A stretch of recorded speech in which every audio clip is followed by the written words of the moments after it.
Hola, soy Ángela Gabriela Domínguez Pérez, estudiante de la licenciatura en Herbolaria y Fitoterapia de la UNIVIM. En esta ocasión estoy realizando un video como parte de la asignatura Bases Teóricas de la Medicina Interna 1. En este video, que se titula Diagnóstico, Trastorno, Tratamiento y Pronóstico, voy a hablarles acerca de las enfermedades del aparato digestivo. Este video lo realizo el día de hoy, 20 de febrero del 2019, con el apoyo de la tutora Claudia Ramírez Martínez. En este video comenzaré por hablarles de algunas de las enfermedades más comunes en consulta del aparato digestivo, como pueden ser la dispepsia, el vómito, las náuseas y la diarrea. Empezaremos por hablar sobre la dispepsia. La dispepsia se refiere al dolor o malestar localizado en la boca del estómago o indigestión, con una sensación de llenura y eructos. Existen tres tipos: la dispepsia funcional, que es aquella en la que una vez que se realizan diferentes pruebas diagnósticas, incluida la endoscopía, no se va a encontrar ninguna causa orgánica que la justifique, y los síntomas de dolor o malestar en la parte central y superior del abdomen se presentarán por lo menos el 25% durante las últimas 4 semanas, y estas no van a guardar ninguna relación con la ingesta y no hay causa orgánica o alteración metabólica que justifique los síntomas. Mientras que por otro lado, la dispepsia orgánica es cuando se han hecho diferentes pruebas diagnósticas, se ha identificado una causa orgánica de sus síntomas. Y por último tenemos las dispepsias no investigadas. Al recoger los datos base, debemos hacer preguntas que nos ayuden a orientar sobre la etiología del problema. Por ejemplo, en los antecedentes personales patológicos podemos preguntar si ha habido alguna enfermedad previa, operaciones abdominales previas, establecer antecedentes tóxicos de alcoholismo o tabaquismo y hacer una historia detallada sobre ellos, qué fármacos ha tomado el paciente, si ha recibido algún tratamiento que incluya, por ejemplo, AINES, que podría ser una causa de un problema en el estómago. También en los antecedentes familiares podríamos preguntar si existen padecimientos heredados que afecten el sistema gastrointestinal y después pasar a una anamnesis focal para establecer la naturaleza del problema. En el tratamiento de la dispepsia tenemos muchas plantas que pueden sernos de gran utilidad. Primero tenemos que aportar un antiácido, y el carbón vegetal tiene una función de antiácido y digestivo. También debemos aliviar los síntomas. Para ellos la cúrcuma puede ayudarnos, ya que tiene un efecto antiinflamatorio y es eupéptica. Por otro lado, tenemos que estimular la curación y el revestimiento del estómago, y en esto sería muy útil el jugo de zanahoria con col y papa en ayunas, o bien el jugo o pulpa de sábila antes de los alimentos. Estas tienen un efecto regenerativo y antiinflamatorio. Ahora pasaremos a hablar de las náuseas y el vómito. Las náuseas se definen como la sensación desagradable de vómito inminente, y el vómito es la expulsión forzada del contenido gástrico por la boca. Representa un reflejo protector para la expulsión de materiales dañinos desde el aparato digestivo, aunque puede ser el signo de debut de numerosos trastornos sistémicos no digestivos y efectos secundarios de numerosos fármacos. En la historia clínica es fundamental la inspección del material vomitado, analizando y precisando tanto su contenido como su olor, el tiempo de comienzo en relación con la comida, el tiempo de evolución de los síntomas, valorar la edad del paciente y también evaluar los síntomas que pueden acompañar a las náuseas y el vómito, ya que éstas pueden orientarnos en el diagnóstico. Por ejemplo, algunos síntomas a tomar en cuenta sería el dolor abdominal y sus características, la disfagia, la existencia de reflujo gastroesofágico, dispepsia biliar, cólicos hepáticos, dolor torácico, entre otros. Y en los antecedentes personales también debemos valorar posibles enfermedades que podrían estar relacionadas con la aparición del vómito. Pero algunas plantas que pueden ayudarnos para este síntoma es el jengibre, el apio y la ipecacuana.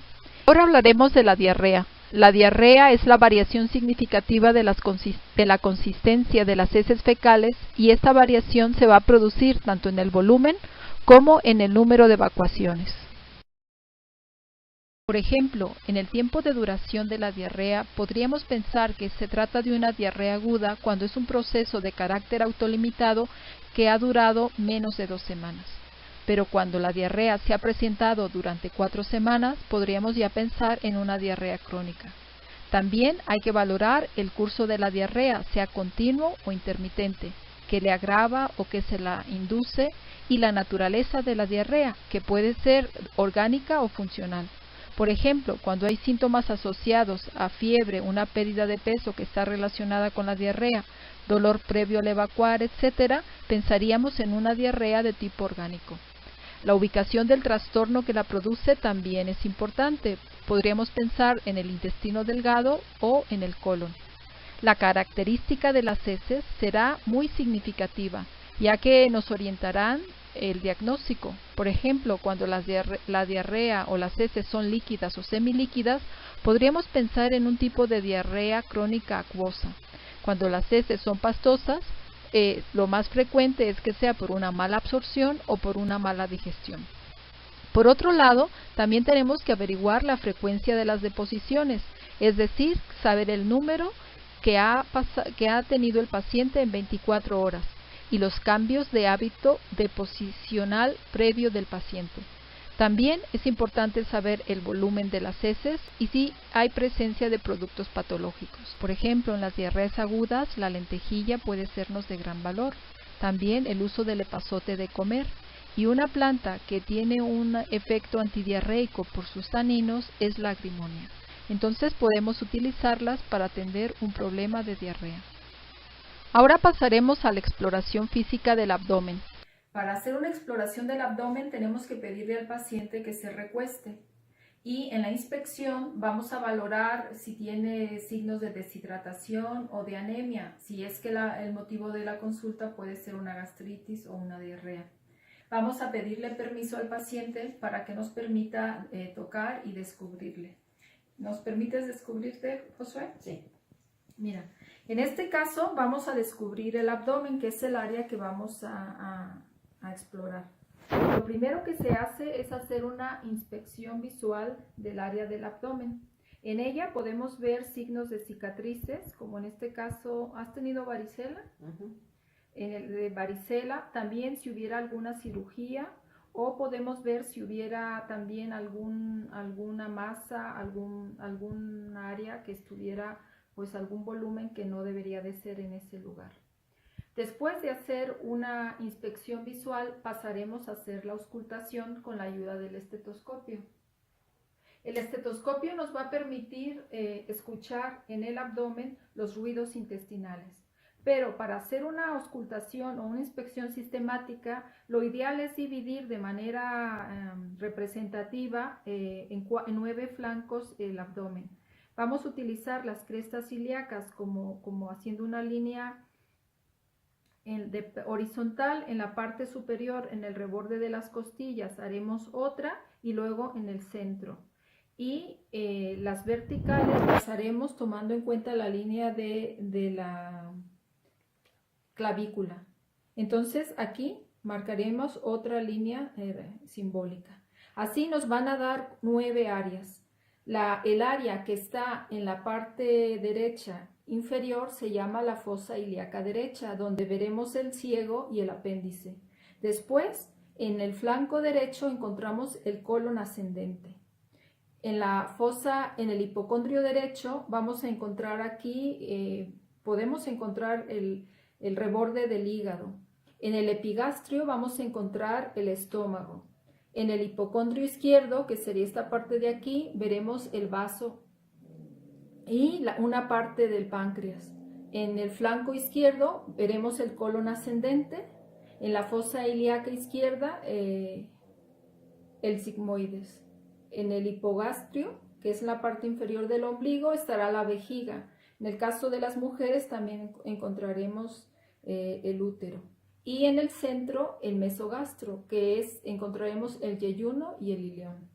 Ahora, de esta manera, ya que tenemos dividido, vamos a empezar a escuchar, a poner nuestro estetoscopio para escuchar los sonidos siguiendo una misma secuencia. Así no vamos a dejar pasar ningún área del estómago. En esta auscultación vamos a oír los ruidos intestinales.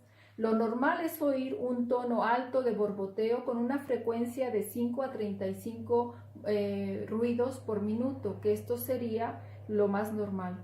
Cuando hay demasiado ruido, cuando hay un ruido inclusive como metálico, quiere decir que hay un peristaltismo de lucha y puede ser una fase inicial de obstrucción del intestino. Este sonido se puede presentar cuando hay algún tipo de vómito. Después de pasar por la auscultación, seguiremos con la percusión. Con la percusión tendremos que utilizar nuestras manos. Ponemos la mano izquierda tocando el vientre del paciente y con la mano derecha, con el dedo medio, vamos a percutir en esta falange distal para haciendo un movimiento de muñeca para escuchar algún ruido. En este caso, como estamos explorando el abdomen, generalmente el ruido va a ser timpánico.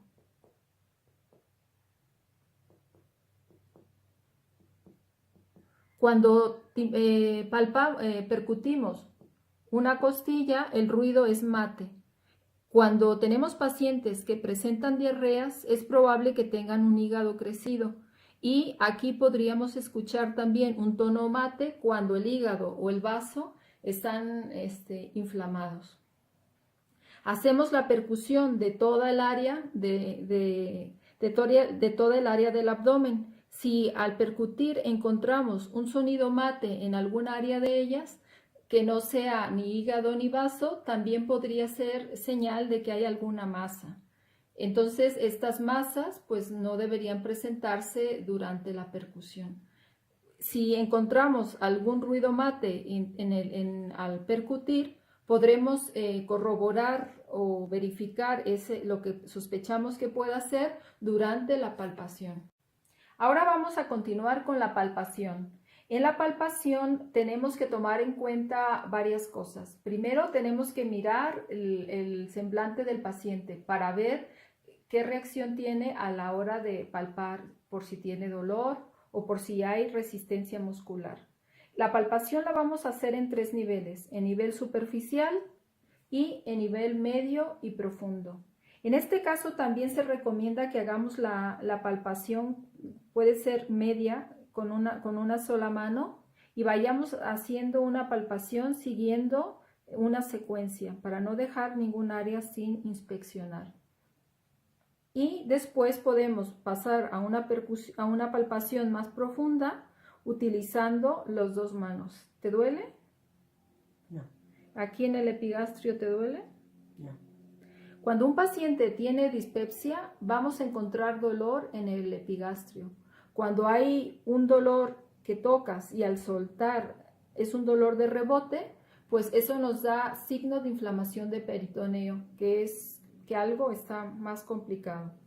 También tenemos que al palpar vamos a encontrar quizás un bazuqueo intestinal, que es como cuando sacudimos el abdomen, vamos a encontrar un ruido como de chapoteo, como si una botella estuviera a medio llenar. Y este síntoma se da especialmente cuando existen niveles hidroaéreos significativos. Y también podemos valorar al hacer la palpación si hubiera ascitis.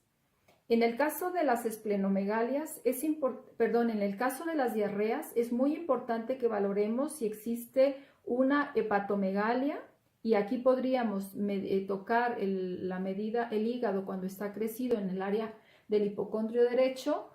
También en el caso de que hubiera algunas masas cuando tocamos, deberíamos valorar si hay alguna neoplasia, algún Crohn o alguna tuberculosis intestinal, entre otras. Este tipo de enfermedades, que después tendríamos que hacer un diagnóstico diferencial, pues van a producir diarrea en el paciente. Entonces, básicamente, de manera muy concreta, estos podrían ser algunos detalles que deberíamos de tomar en cuenta en la inspección de un paciente que presenta diarreas, vómitos o dispepsia. Espero pues haya quedado entendible. Espero que este video les haya resultado instructivo y que lo hayan disfrutado. Muchas gracias por su atención. Hasta la próxima.